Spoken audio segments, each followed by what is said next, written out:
Before sleep पानी पीना कैसा है? पानी सोने से कितनी देर पहले पीना चाहिए या नहीं पीना चाहिए, इसके हवाले से डिटेल में बात करूँगा। वीडियो को लाज़मी लास्ट तक वॉच कीजिएगा।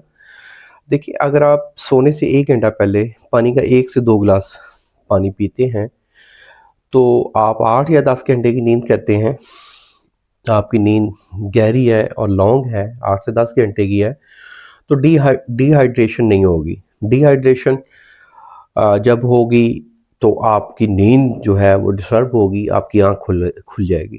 तो इसलिए डिहाइड्रेशन से बचने के लिए पानी का लाज़मी इस्तेमाल करें। ये ना सोचें कि जी रात को यूरिन के लिए उठना पड़ेगा, यूरिन पास करने के लिए।